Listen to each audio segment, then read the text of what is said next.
forma e conteúdo na redação. Não é novidade que escrever não é tarefa fácil. As pessoas que têm o hábito de escrever, em geral, concordam que transpiração a 99% e inspiração a 1% é uma boa fórmula para começar.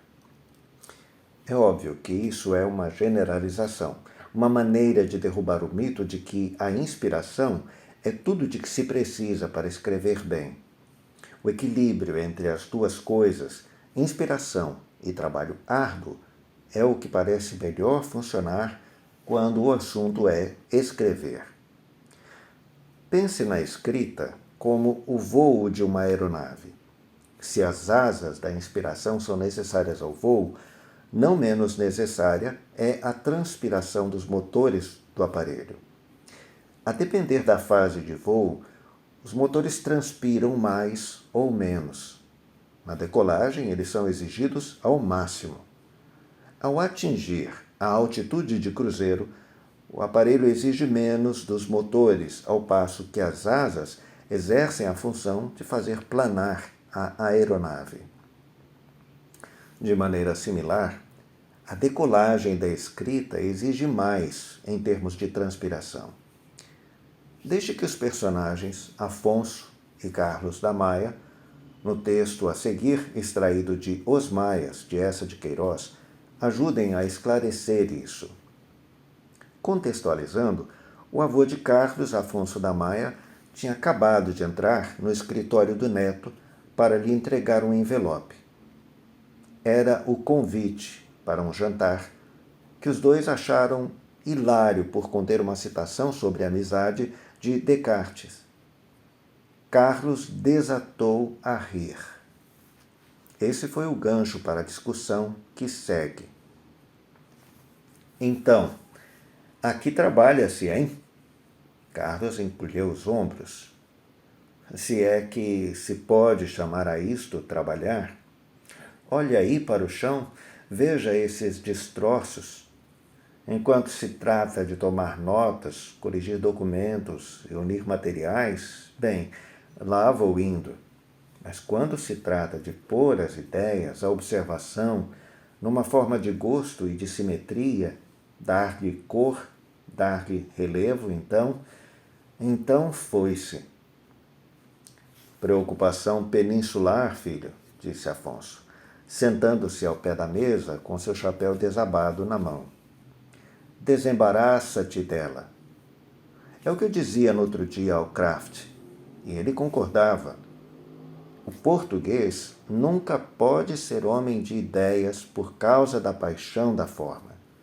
A sua mania é fazer belas frases, ver-lhes o brilho, sentir-lhes a música.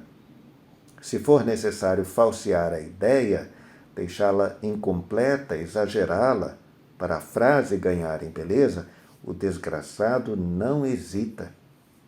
Vá-se pela água abaixo o pensamento, mas salve-se a bela frase.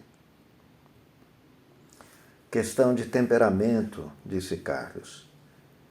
Há seres inferiores para quem a sonoridade de um adjetivo é mais importante que a exatidão de um sistema.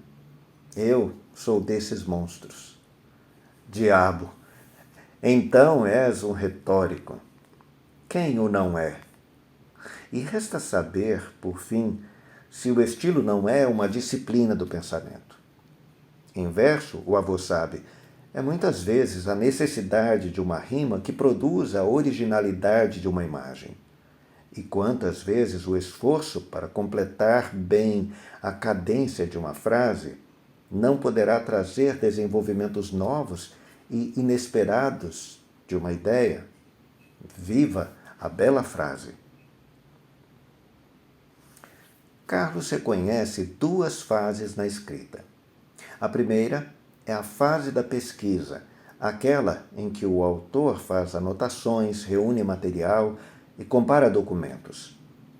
A outra fase, a de ordenar as ideias e os argumentos com bom gosto e estilo, o que Carlos descreve como atribuir simetria, cor e relevo à escrita, é a etapa que a ele causava problemas.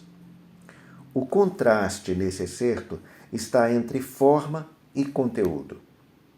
A forma, segundo Afonso da Maia, era uma preocupação peninsular. A fala de Afonso indica que, aos portugueses, herdeiros de Camões, interessava mais a forma do que o conteúdo. Admitindo sua preocupação com a forma, Carlos sugere que a própria forma talvez seja uma disciplina do pensamento, das ideias e, consequentemente, do conteúdo. Segundo ele, a busca da forma perfeita poderia iluminar as ideias. Nesse ponto, o contraste entre forma e conteúdo se torna menos nítido. Toda apresentação de conteúdo tem de assumir uma forma. O objetivo da escrita tem peso preponderante na forma escolhida. Como seria, por exemplo, o manual de operação de um aparelho eletrônico em forma poética? Visto que a forma poética viceja nas ambiguidades e só se realiza com a participação de quem a lê, é fácil perceber que o manual de instruções nessa forma traria potencial de causar muitos problemas. Antes de começar a escrever, é preciso reunir informações. Que tipo de texto você tem de produzir? Qual é o objetivo de seu texto? Entreter? Informar? Discutir? Propor algo novo? Regulamentar? Pedir? Mandar? O que já se sabe sobre o assunto? O que você sabe e o que sabem as pessoas para quem você escreve? Em que tipo de mídia seu texto deve circular?